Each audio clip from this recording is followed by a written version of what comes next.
కృపగల దేవుడు మన ప్రభు అయిన యేసయ్య పరిశుద్ధ నామములో కూడి వచ్చిన మీ అందరికీ నా హృదయపూర్వకమైన వందనాలు తెలియజేస్తున్నాను. కొద్దిసేపు దేవుని మాటలు విందాం. ఒక 10 నిమిషాలు పావుగంటలో దేవుని వాక్యాన్ని ముగిస్తాను. చూడండి, 2వ సమూయేలు గ్రంథము 7వ అధ్యాయము 29వ వచనాన్ని చదువుకుందాం. 2వ సమూయేలు గ్రంథం 7వ అధ్యాయము 29వ వచనం. దయచేసి నీ దాసుడనైన నా కుటుంబము నిత్యము నీ సన్నిధిని ఉండునట్లుగా దానిని ఆశీర్వదించుము. యెహోవా నా ప్రభువా, నీవు సెలవిచ్చి ఉన్నావు. నీ ఆశీర్వాదము నొంది నా కుటుంబము నిత్యము ఆశీర్వదించబడునుగాక. ప్రార్థన చేసుకుందాం. కృపగల దేవ, దయగలిగిన మా ప్రభువా, మీ వందనాలు. ఇప్పటి వరకు జరిగిన కార్యములో మీరుండి నడిపించిన విధానానికై స్తోత్రాలు. ఇగో నాయన, ఈ చదవబడిన వాక్యం నీ బిడ్డలకు అందించే జ్ఞానము నాకు లేదు. నీ సిలువ చాటు నన్ను మరుగుపరిచి నీ మాటలు మాకు వినిపించి వాటిని మా హృదయాల్లో భద్రపరుచుకొని నీ లేఖనానుసారంగా జీవించే కృప మాకు అనుగ్రహించి మహిమ పొందమని మా ప్రభు అయిన యేసయ్య పరిశుద్ధ నామంలో అడిగి వేడుకొనుచు ప్రార్థిస్తున్నాను మా పరమ తండ్రి, ఆమేన్. ప్రియమైన దేవుని బిడ్డలారా, చదవబడిన లేఖన భాగంలో ఒక రాజుగారు ప్రభు సన్నిధికి వచ్చి చేయుచున్న ప్రార్థనను మనం చదువుకున్నాం.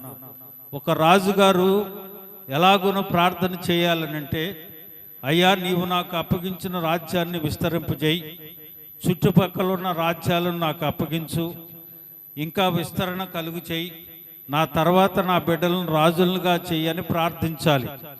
కానీ ఈ రాజు ఒక విచిత్రంగా ప్రార్థిస్తూ ఉన్నాడు. ఏమంటున్నాడు?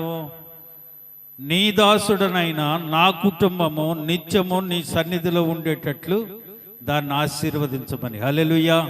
ప్రియమైన దేవుని బిడ్డలారా, దేవుని రక్షణానుభవంలో కొనసాగుతూ విశ్వాస జీవితాన్ని కొనసాగించుచున్న ప్రతి ఒక్కరూ ఈ ప్రార్థనను జ్ఞాపకం చేసుకోవాలి. మనం దేవుని సన్నిధికి వచ్చిన తర్వాత మోకరించి ఎలాగో ప్రార్థిస్తామంటే, అయ్యా, నా కుటుంబంలో ఇరుకులున్నాయి, నాకు ఇబ్బందులు ఉన్నాయి, శ్రమలున్నాయి, అనారోగ్యాలున్నాయి, అప్పులున్నాయి, ఇల్లు లేదు, వాకిల్ లేదు, నా పిల్లలకు పెళ్ళిళ్ళు లేదు, పిల్లలకు ఉద్యోగాలు లేవు, మా కుటుంబంలో ఆర్థికంగా మేము చాలా ఇబ్బంది పడతా ఉన్నాం, వీటన్నిటి నుంచి తప్పించమని ప్రార్థిస్తారు. కానీ ఈ ప్రార్థన ఎవరు చేయరు. ఆయన ఈరోజు భక్తుడైన దావీదు గారు చేసే ప్రార్థనను మనం వింటా ఉన్నాం. బాల్య దశ నుంచి దేవుణ్ణి ఎరిగినవాడు. ఏ రీతిగా ప్రార్థించాలో ఆయనకి తెలుసు. ఏ రీతిగా ప్రార్థిస్తే కార్యం చేస్తాడో ఆయనకి తెలుసు. ఏ రీతిగా దేవుని సన్నిధిలో మనం ఉండి ప్రార్థించాలో ఎరిగినవాడు గనుక అందుకనే ఆయన గురించి అంటాడు, నా ఇష్టానుసారమైన మనసు కలిగినవాడు, నేను కోరుకున్నవాడు, నా ఉద్దేశాలను నెరవేర్చేవాడు అని భక్తుడైన దావీదుని గురించి దేవుడే ఆయన గురించి సాక్ష్యం చెప్తాడు. అలాంటి వ్యక్తి దేవుని సన్నిధిలో ఉండి ఏమని ప్రార్థిస్తూ ఉన్నాడు అనంటే, నీ దాసుడనైనా నా కుటుంబము నిత్యము నీ సన్నిధిలో ఉండేటట్లు దాన్ని ఆశీర్వదించమని. ఏమిటి ఆశీర్వాదం? ఆయనకి బోళ్ళంత ఆస్తిపాస్తులు ఉన్నాయి, రాజ్యాలు ఉన్నాయి, రథాలు ఉన్నాయి, ఎంతో పరివారం ఉన్నారు, ఎన్నో వేల సైన్యాలు ఉన్నాయి.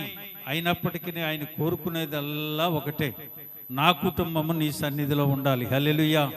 ఆయనకి తెలుసు, దేవుని సన్నిధికి వచ్చి మనం అడగక మునిపే అక్కర్లు తీర్చే దేవుడు ఆయన, మన అవసరతలు ఎరిగిన వాడాయన, మనకి ఏం కావాలో ఆయనకి తెలుసు.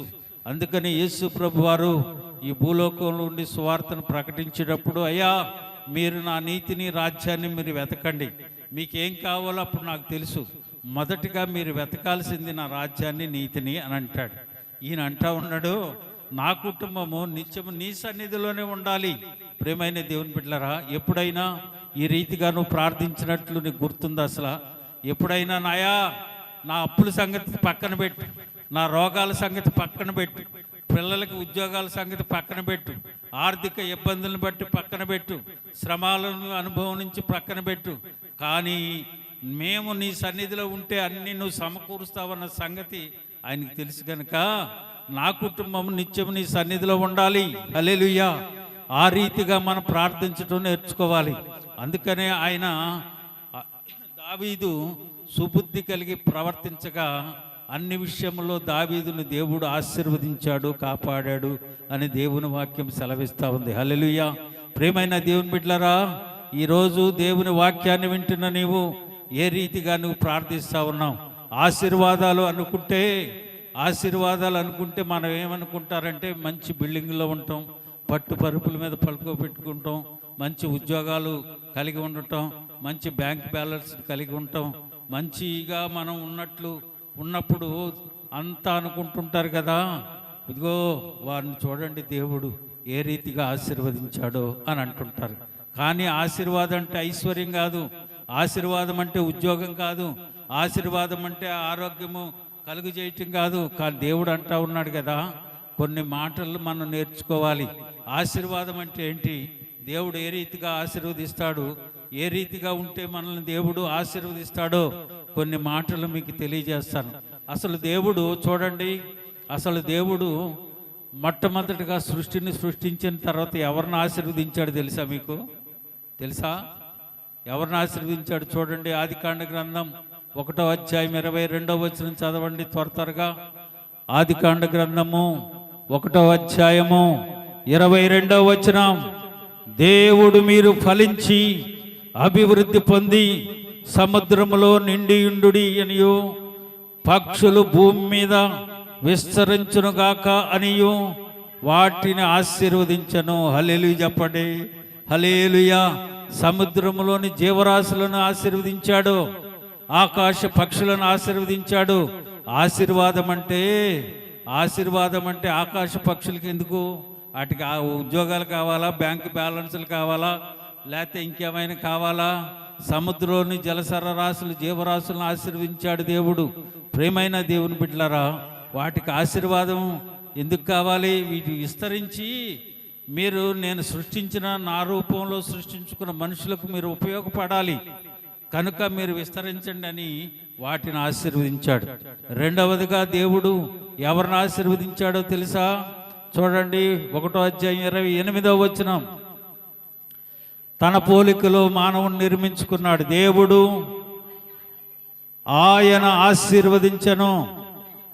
ఎట్లనగా మీరు ఫలించి అభివృద్ధి పొంది విస్తరించి భూమిని నిండించి లోపరుచుకొని సముద్రపు చేపలను ఆకాశ పక్షులను భూమి మీద పాకు ప్రతి జీవిని ఏలుడని వారిని ఆశీర్వదించాడు. హల్లెలూయా. మొదటిగా ఎవరిని ఆశీర్వదించాడు? సముద్రంలోని జలచర రాశులను, ఆకాశ పక్షులను. రెండవదిగా ఎవరిని ఆశీర్వదించాడు? మానవుణ్ణి ఆశీర్వదించాడు. అయ్యా మీరు ఫలించి అభివృద్ధి పొంది భూమిని నిండించి లోపరుచుకొని దాన్ని ఏలమని దేవుడు మానవుణ్ణి ఆశీర్వదించాడు. మూడవదిగా ఎవరిని ఆశీర్వదించాడు? చూడండి, మూడవదిగా 2వ అధ్యాయం 3వ వచనం. ఆదికాండ గ్రంథము 2వ అధ్యాయం 3వ వచనం. కాబట్టి దేవుడు ఆ 7వ దినము ఆశీర్వదించి పరిశుద్ధపరచను. దేన్ని ఆశీర్వదించాడు? 7వ దినాన్ని ఆశీర్వదించి పరిశుద్ధపరిచాడు. 7వ దినం అంటే విశ్రాంతి దినం. ప్రియమైన దేవుని బిడ్డలారా, వీటిని ఆశీర్వదిస్తున్నాడు. నీవేమనుకుంటున్నావంటే దేవుని సన్నిధికి వచ్చి ఆయా నన్ను దీవించు, ఆశీర్వదించు అని ప్రార్థన చేస్తా ఉన్నావు. వీటికి ఏమైనా అవసరతలు ఉన్నాయండి? వీటికి ఏమైనా బిల్డింగులు ఉన్నాయా? ఉద్యోగాలు ఉన్నాయా? అమెరికాలో చదువుకుంటున్నాయా? ఉద్యోగాలు చేస్తున్నాయా? అయ్యి ఆశీర్వాదం అని అంటే దేవుని చేత కాపాడబడటం. సంఖ్యాకాండము 6వ అధ్యాయము 24, 26 వచనాలు, 24 నుంచి 26 వచనాలు చూడండి త్వరగా. యెహోవా నిన్ను ఆశీర్వదించి, అండర్లైన్ చేసుకోవాలి వీటన్నిటిని. యెహోవా నిన్ను ఆశీర్వదించాడు. ఆ ఆశీర్వాదం అంటే ఏంటో తెలుసా? కాపాడబడటం. హల్లెలూయా. యెహోవా నిన్ను ఆశీర్వదించి కాపాడబడునుగాక. యెహోవా నీకు తన సన్నిధి ప్రకాశింపజేసి నిన్ను కరుణించునుగాక. తర్వాత చదవండి. యెహోవా నీ మీద తన సన్నిధి కాంతి ఉదయింపజేసి నీకు సమాధానమును కలుగజేయునుగాక. ఈ ఆశీర్వాదాలంటే దేవుని చేత కాపాడబడటం, దేవుని చేత కరుణింపబడటం, దేవుని చేత సమాధానం కలిగింపజేసుకోవటం. ఈ ఆశీర్వాదాలంటే నువ్వు దేవుని సన్నిధిలో మోకరించి ప్రార్థించాలంటే, అయ్యా నన్ను కాపాడు, అయ్యా నన్ను కరుణించు, అయ్యా నాకు సమాధానం కలుగజేయి నా కుటుంబాలలో. అది కాపాడబడటం అంటే. నీవేమనుకుంటున్నావంటే ఇతరులను చూడండి, చూసి అబ్బా వాడిని దేవుడు ఎంత ఆశీర్వదించాడండి, వాడి బిడ్డలను దేవుడు ఎంత ఆశీర్వదించాడండి, వారిని దేవుడు ఎంత ఆశీర్వదించాడండి, వారి ఇళ్ళను చూసి, ఉద్యోగాలను చూసి, బ్యాంక్ బ్యాలెన్స్ చూసి, వారికి ఉన్న స్థితిగతులను చూసి ఆశీర్వాదం అని నువ్వు అనుకుంటూ ఉన్నావేమో. కానీ దేవుడు ఈ ఉదయకాల సమయం నీతో మాట్లాడుతున్నాడు. దేవుడు ఏం చేస్తున్నాడు? కాపాడబడటం, నిన్ను కరుణించటం, నీ మీద తన సన్నిధి కాంతి ఉదయింపజేసి నీకు సమాధానము కలుగజేయటం ఆశీర్వాదం. హల్లెలూయా. ప్రియమైన దేవుని బిడ్డలారా, ఈ ఉదయకాల సమయం దేవుని సన్నిధిలో నీవు ఉన్నావు. దేవుని చేత కాపాడబడుతున్నావా? ఆయన చేత కరుణించబడుతూ ఉన్నావా? ఆయన చేత సమాధానం పొందుకొని సమాధానం కలిగి నీవు జీవిస్తున్నావో లేదో? ఈ ఉదయకాల సమయం నిన్ను నీవు పరీక్షించుకోనవలసిందిగా ప్రభువు పేరట మనవి చేస్తా ఉన్నా. హల్లెలూయా. అవునండి, కుటుంబాలు బాగానే ఉన్నాయి, ఆ దేవుని చేత దీవించబడతా ఉన్నాం, ఆశీర్వదించబడతా ఉన్నాం అని నువ్వు అనుకుంటున్నావేమో. కానీ దేవుడు అంటా ఉన్నాడు కదా, ఎందుకు దేవుడు ఈ రీతిగా ఈ ఉదయకాల సమయం నీతో మనతో మాట్లాడుతున్నాడంటే, ఆశీర్వాదం మనిషికి ఎలా దొరుకుతుంది, ఆశీర్వాదం ఎలాగా మనిషి పొందుకుంటాడు అనే కొన్ని విషయాలు చెప్పి నేను దేవుని వాక్యాన్ని ముగిస్తాను. ఎందుకు కుటుంబాలు ఆశీర్వదించబడట్లేదు, దేవుని చేత కాపాడబడట్లేదు, కరుణించబడట్లేదు, సమాధానం కలిగి ఉండట్లేదు? కొన్ని విషయాలు, 5 విషయాలు చెప్పి దేవుని వాక్యాన్ని నేను ముగిస్తాను. చూడండి, యెహెజ్కేలు గ్రంథం 44వ అధ్యాయము 30వ వచనం. యెహెజ్కేలు గ్రంథం 44వ అధ్యాయము 30వ వచనం. మీ ప్రతిష్టార్పణలన్నిటిలోనూ తొలిచూలు వాటన్నిటిలోనూ మొదటివి యాజకుని వగును. మీ కుటుంబములకు ఆశీర్వాదము కలుగునట్లు మీరు ముందుగా పిసికిన ముద్ద యాజకునికి ఇయ్యవలెను. దేవుని వాక్యం అండర్లైన్ చేసుకోండి, ఈ వాక్యాన్ని అండర్లైన్ చేసుకోండి. దేవుని వాక్యం అంటా ఉంది, మీ ప్రతిష్టార్పణలన్నీ తొలిచూలు వాటన్నిటిలోనూ మొదటివి ఎవరి అంట? యాజకునికి ఇయ్యాలి. ప్రతిష్టార్పణలన్నీ, తొలిచూలు వాటన్నిటిని నీ ఇంటిలో ఏది మొదటిగా నువ్వు ప్రారంభిస్తున్నావో, ఏది మొదటిగా నువ్వు కలిగి ఉన్నావో, ఏది మొదటిగా దేవుడు నీకు ఇచ్చాడో, ఏది నీవు పొందుకొని ఉన్నావో మొదటిగా దేవుని దాసునికి ఇవ్వాలి, మొదటివి యాజకునికి ఇవ్వాలి. తర్వాత అంటాడు కదా, మీ కుటుంబములకు, చదవండి, మీ కుటుంబములకు ఆశీర్వాదం కలుగునట్లు ఏం చేయాలంట? మీ కుటుంబాలకి ఆశీర్వాదం కావాలి అనంటే మీరు ముందుగా పిసికిన ముద్ద ఏం చేయాలంట? యాజకునికి ఇవ్వాలి. హల్లెలూయా. ప్రియమైన దేవుని బిడ్డలారా, మన కుటుంబంలో ప్రభువు మొట్టమొదటిగా మనకి ఇచ్చింది దేవునికి ఇవ్వాలి, సేవకునికి ఇవ్వాలి, దేవుని దాసునికి ఇవ్వాలి. అప్పుడు ఏమవుద్దంట? నీ కుటుంబము ఆశీర్వదించబడద్ది. మొన్న మీకు చెప్పాను కదా, నేను దేవుని దాసుని ద్వారా వచ్చే ఆశీర్వాదం అది. మనం ఏం చేస్తుంటామంటే, ఒకసారి మన ఇంటికి వచ్చి ప్రార్థన చేసి వెళ్ళిన తర్వాత ప్రభు ప్రేరణ చేత మరలా 1 వారం లోపు వచ్చాడు అనుకోండి, ఏంటి మొన్నగా వచ్చి వెళ్ళాడు, మళ్ళీ ఎందుకు వచ్చాడు అని అంటుంటాం. కానీ దేవుని దాసునికి ప్రేరణ ఇస్తాడు. ఇగో ఆ ఇంటికెళ్ళు ప్రార్థన చెయ్యి, ఆ ఇంటికెళ్ళు ప్రార్థన చెయ్యి, ఆ ఇంటికెళ్ళు అవసరతలు ఉన్నాయి, నువ్వు వెళ్ళి ప్రార్థించు, వారి అవసరతలను తీరుస్తానని చెబుతాడు. నీకు నువ్వుగా చేసుకునే ప్రార్థన వేరు, దేవుని దాసుడు వచ్చి చేసే ప్రార్థన వేరు. ప్రియమైన దేవుని బిడ్డలారా, అందుకనే దేవుడు యేసు ప్రభు వారి లోకంలో ఉండగా ఏం చెప్తాడు? ఏదన్నా ఒక ఇంటికి నువ్వు వెళ్ళేటప్పుడు ఆ ఇల్లును చూసి వెళ్ళు, అది యోగ్యమైందైతే నేను నీకు ఇచ్చిన ఆశీర్వాదం సమాధానం ఆ ఇంటి మీదకి వస్తుంది, లేదంటే తిరిగి వచ్చేస్తా అంటాడు. దేవుని దాసునికి ఇచ్చిన ఆశీర్వాదం నీకు రావాలంటే ఏం చేయాలి? యోగ్యత కలిగి ఉండాలి. నువ్వేం చేయాలో దేవుని వాక్యం ఏం చెబుతా ఉందో దాన్ని అనుసరించి నడవాలి. అప్పుడు నీవు నీ కుటుంబము ఆశీర్వదించబడద్ది. హల్లెలూయా. ఎందుకు మనం దీవించబడట్లా? ఎందుకు మన కుటుంబాలలో సమాధానం ఉండట్లేదు? ఎందుకు మన కుటుంబాలలో దేవుడిచ్చే కరుణ ఉండట్లేదు? ఎందుకు దేవుని చేత మనం కాపాడబట్టలేదంటే మన ఇంటిలో ఏమి లేదు, దేవుడు చెప్పినట్లుగా మనం చేయటం లేదు, అసమాధానం కలిగి ఉంటున్నాం. కనుకనే మనం దేవుడిచ్చే ఆశీర్వాదాలు మన కుటుంబాల మీద ఉండటం లేదు. హల్లెలూయా.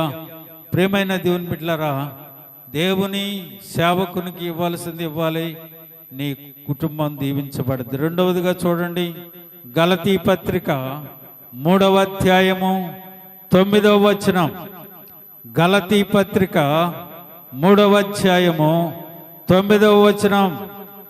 కాబట్టి విశ్వాస సంబంధులే విశ్వాసము గల అబ్రహాముతో కూడా ఆశీర్వదించబడుదురు. హల్లెలూయా. దేవుడు అబ్రహాముకి ఏ ఆశీర్వాదాలైతే ఇచ్చాడో, ఏ దీవెనలైతే అబ్రహాము పొందుకున్నాడో, ఏ వాగ్దానము దేవుడు అబ్రహాముకి ఇచ్చాడో, ఎన్ని విధాలుగా దేవుడు అబ్రహామును ఆశీర్వదించాడో, అలాగనే నీవు కూడా విశ్వాస సంబంధులే విశ్వాసము గల అబ్రహాముతో కూడా ఆశీర్వదించబడతారు. హల్లెలూయా. అబ్రహాం ఏం చేశాడు? దేవుడు చెప్పినట్టు చేశాడు. దేవుని మాట తప్పిపోలేదు. ప్రియమైన దేవుని బిడ్డలారా, అన్నిటిలో దశాంశాలు ఇచ్చాడు. దేవునికి ఇవ్వవలసింది, దేవునికి ఇవ్వాల్సిన గౌరవం ఇచ్చాడు. దేవుడు ఏ ఏ విషయాలు అతనితో చెప్పాడో అతను చెప్పిన విధానంగా నడుచుకున్నాడు. కనుక అందుకని అంటున్నాడు కదా, విశ్వాస సంబంధులే విశ్వాసము గల అబ్రహాముతో కూడా ఆశీర్వదించబడతారు. హల్లెలూయా. ప్రియమైన దేవుని బిడ్డలారా, మూడవదిగా చూడండి, కీర్తనల గ్రంథము 5వ కీర్తన 12వ వచనం.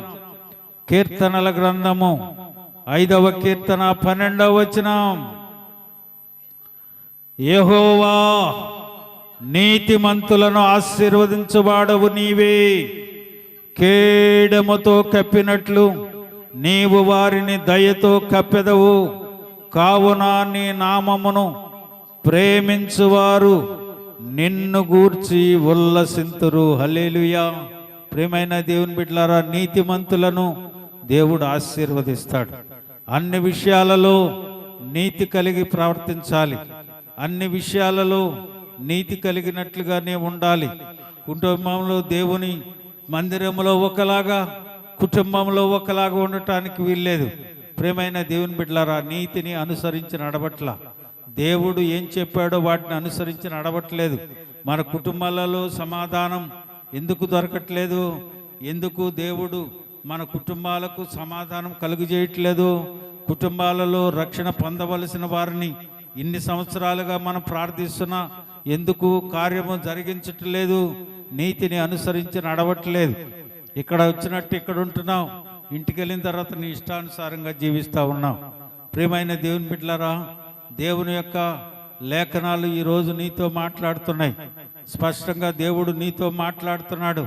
దేవుడు ఏ రీతిగా నిన్ను ఆశీర్వదిస్తాడో, నీ కుటుంబాన్ని దీవిస్తాడో దేవుని వాక్యం సెలవిస్తూ ఉంది. దయతో కప్పినట్లుగా ఆయన ఏం చేస్తాడట? దయతో కప్పినట్లుగా కప్పెదవు. ఏం కప్పుతాడట? దయతో వారిని కప్పుతాడు. నీతిమంతులను ఆశీర్వదించి దయతో వారిని కప్పుతాడట. ప్రియమైన దేవుని బిడ్డలారా, చూడండి, కుటుంబాలలో సమాధానం లేక, సంతోషం లేక, ఈ రీతిగా కుటుంబాలు విచ్ఛిన్నమైపోవటానికి గల కారణాలేంటి? దేవుడు చెప్పినట్లుగా నీతిని అనుసరించి మనం నడవట్లేదు, మన ఇష్టానుసారంగా ప్రవర్తించడం, దాన్ని బట్టి కుటుంబాలు దీవించబట్ల. ప్రియమైన దేవుని బిడ్డలారా, ఎన్ని సంవత్సరాల నుంచి ప్రార్థిస్తా ఉన్నాం, మా కుటుంబాలలో ఈ వ్యక్తులు మారలేదయ్యా, మా కుటుంబాలలో ఈ వ్యక్తులు మారట్లేదు తండ్రి.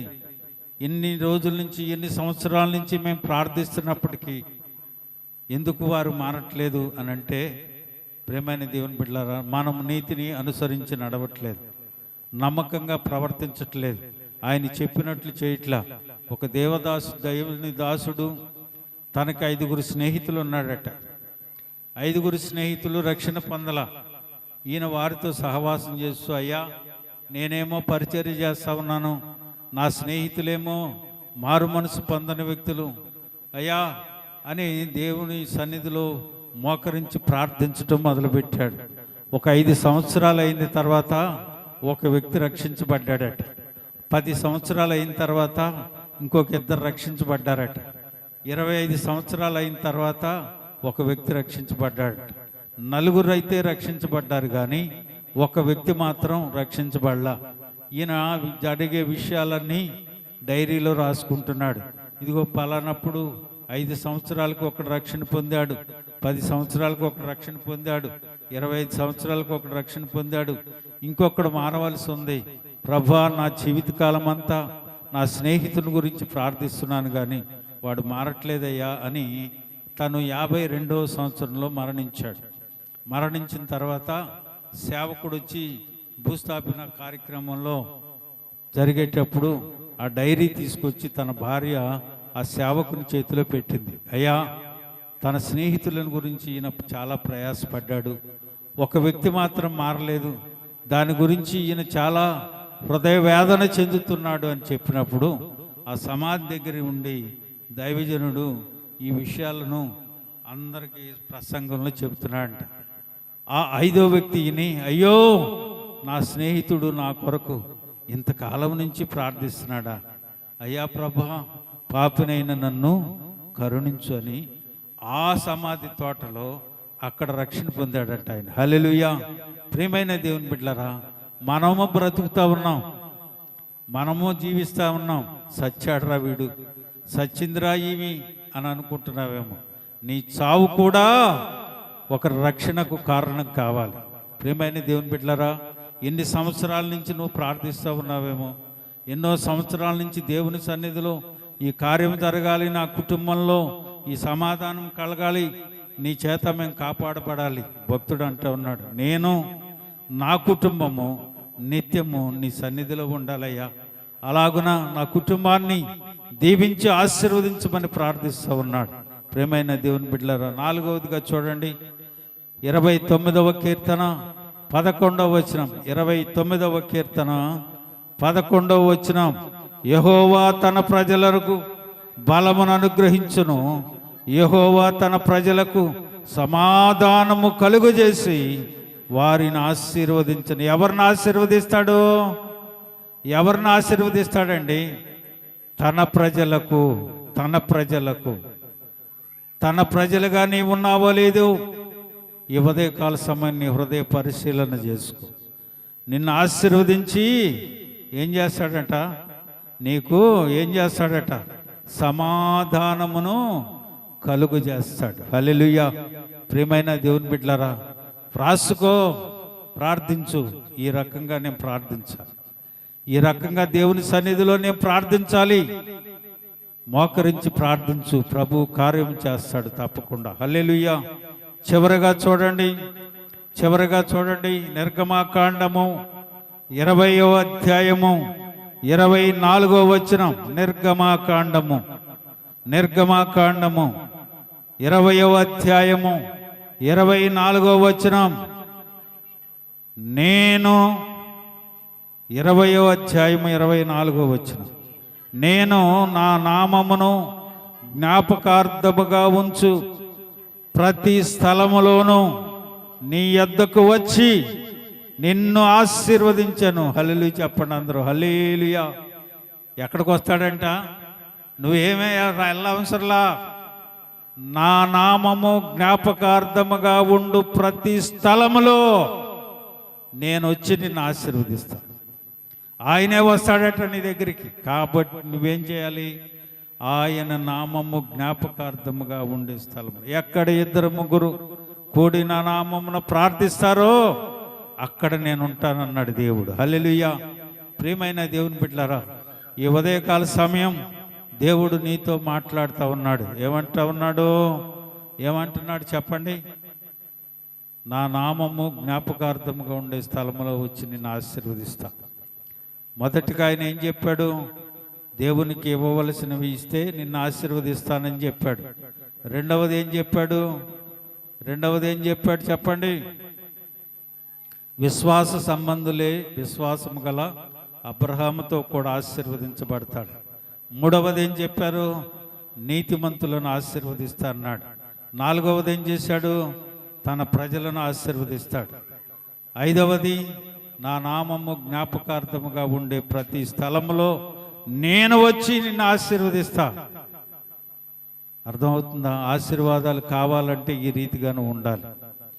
ఆ రీతిగా దేవుని సన్నిధిలోనూ ప్రార్థించాలి. మనము, మన కుటుంబాలు, మన సంఘం ఆశీర్వదించబడాలి అనంటే దేవుడు నీతో మనతో మాట్లాడినట్టుగా మనం చేస్తే ప్రభు మనలను దీవించి ఆశీర్వదిస్తాడు. అలాంటి ఆశీర్వాదం ప్రభు మనకు అనుగ్రహించు.